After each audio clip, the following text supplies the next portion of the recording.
সিবিসিএসের যে সিলেবাস শুরু হয়েছে, ফলত বিশ্ববিদ্যালয়ের অন্তর্গত যে সকল কলেজ রয়েছে সেখানে কোনো না কোনো সেমিস্টারে নীতি বা পলিসি বলে একটি পেপার যুক্ত হয়েছে।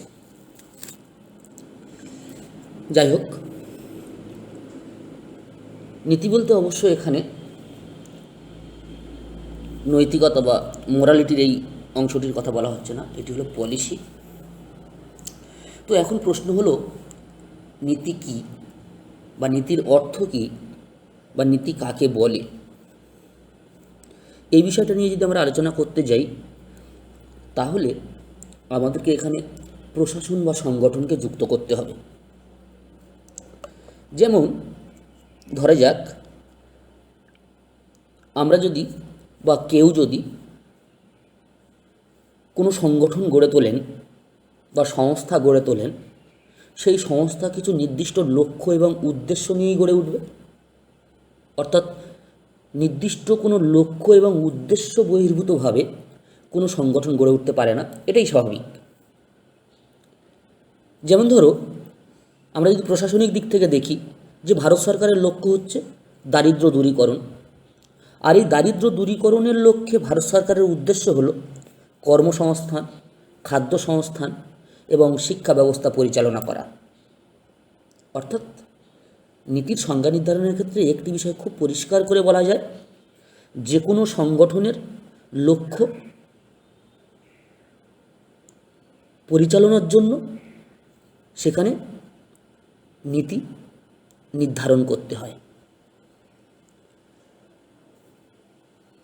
একটু উদাহরণ দিয়ে আরও পরিষ্কার করে বলা যায়, যে কোনো সংগঠনের লক্ষ্য এবং উদ্দেশ্যের অভিলাষের পরিপ্রেক্ষিতে নীতি নির্ধারণ করা হয়। যেমন ভারত সরকারের দারিদ্র্য দূরীকরণ করার জন্য, একটু পরিষ্কার করে যদি বলি, মানে ভারত সরকার ভারতবর্ষে দারিদ্র্য দূরীকরণ করার জন্য গ্রামোন্নয়ন, নগরোন্নয়ন এবং শিল্পোন্নয়নের নীতি গ্রহণ করেছে। এখন যদি আমরা প্রশাসনিক দিক থেকে বিভিন্ন প্রশাসনবিদের ভাবনাকে যুক্ত করে যদি বিষয়টিকে আরেকটু খোলসা করার চেষ্টা করি, তাহলে আমরা দেখতে পাব যে বিখ্যাত রাষ্ট্রবিজ্ঞানী তথা আইনবিদও বলা চলে হ্যারল্ড ল্যাসওয়েল, যিনি বলছেন সরকারি নীতি নির্ধারণের ক্ষেত্রে উদ্দেশ্য, প্রয়োজনীয়তা এবং কার্যকারিতা বিশেষ ভূমিকা পালন করে। আবার অধ্যাপক ডেভিড স্টোন, যিনি সিস্টেম অ্যানালিসিস বা ব্যবস্থাব্যাপক তত্ত্বের অন্যতম মুখ্য প্রবক্তা, তিনি বলছেন নীতি বলতে সরকারের কার্যকরী ক্ষমতার ফলাফল বলা যেতে পারে। আমরা অস্টিন রেনির ধারণা যদি এখানে যুক্ত করি, তাহলে তিনি বলছেন নীতি শব্দটি এক ধরনের নির্ধারিত কার্যাবলীর প্রচলন এবং তার উদ্দেশ্য সম্পর্কে ওয়াকিবহাল হয়ে কার্যকরী করার চেষ্টা করে। বিষয়টিকে যদি আমি একটু পরিষ্কার করে বলি, অর্থাৎ নীতি হচ্ছে এমন একটি বিষয় যা কোনো সংগঠন পরিচালনার ক্ষেত্রে নির্ধারিত কার্যাবলীকে প্রচলন করে থাকে এবং সে সম্পর্কে ওয়াকিবহাল হয়ে তাকে কার্যকর করার চেষ্টা করে। সুতরাং নীতি একটি নির্দিষ্ট পরিবেশে কোনো ব্যক্তি, গোষ্ঠী, প্রতিষ্ঠান কিংবা সরকার কোনো নির্দিষ্ট লক্ষ্য পূরণের জন্য একটি কার্য প্রক্রিয়া গ্রহণ করে থাকে, তাকেই বলা হচ্ছে নীতি বা পলিসি। এই পলিসি দুই ধরনের হতে পারে, সরকারি পলিসি অর্থাৎ পাবলিক পলিসি বা জননীতি, আর হচ্ছে ব্যক্তিগত বা বেসরকারি নীতি বা প্রাইভেট পলিসি।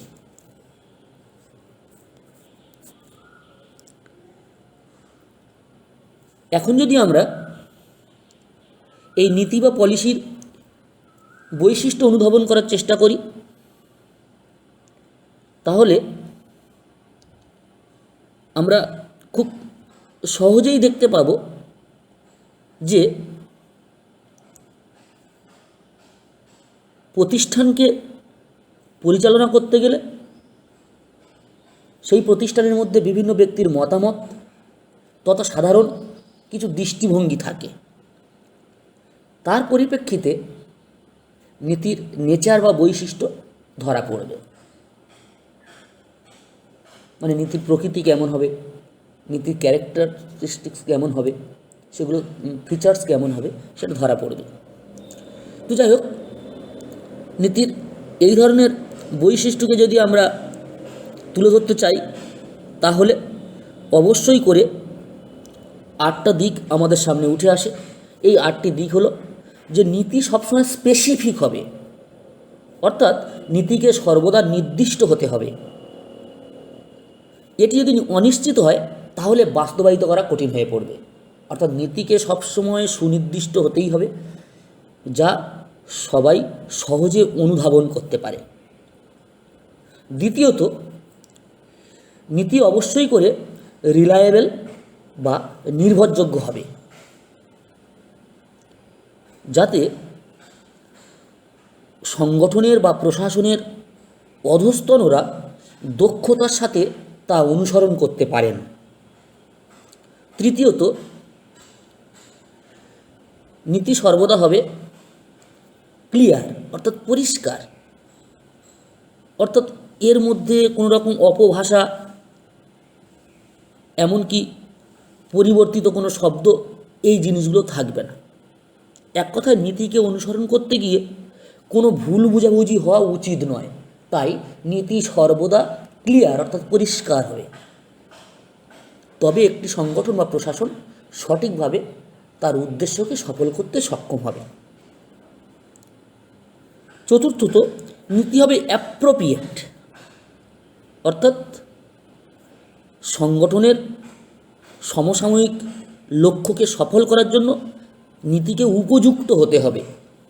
তা না হলে সংগঠনের মধ্যে সমস্যার সৃষ্টি হতে বাধ্য। পঞ্চমত, নীতি সর্বদা হবে সিম্পল, অর্থাৎ সরল এবং সহজ, যা সংস্থা বা সংগঠনের সবাই বুঝতে পারে। নীতিকে তেমন হওয়া উচিত। ষষ্ঠত, নীতি হবে ইনক্লুসিভ, অর্থাৎ নীতি এমনভাবে বিস্তৃত হবে এবং এমনভাবে যুক্ত হবে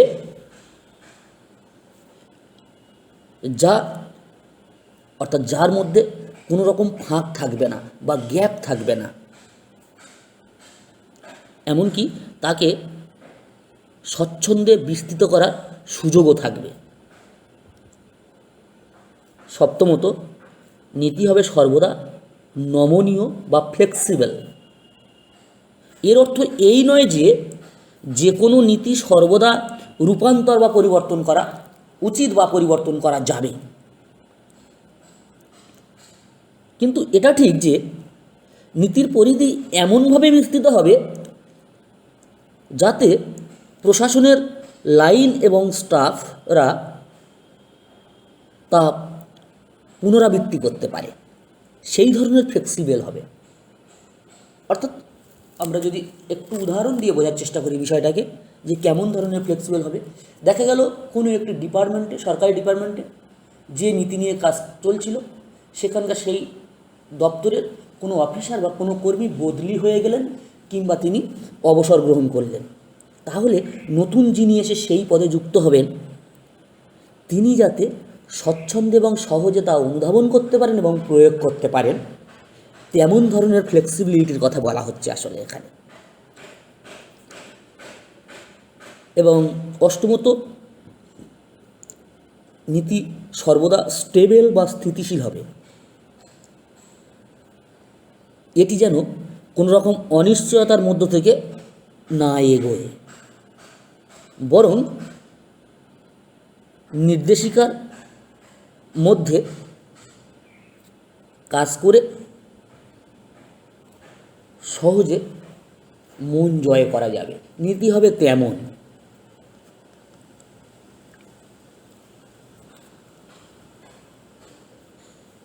আজকের এই পর্যন্ত।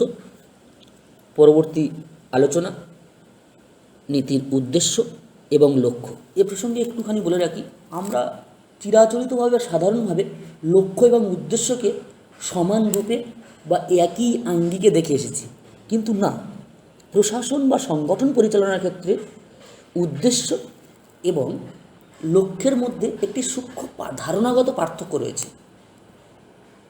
তো নীতির এই উদ্দেশ্য এবং লক্ষ্য নিয়ে আমরা পরবর্তী এপিসোডে নিশ্চয় আলোচনা করব। ধন্যবাদ।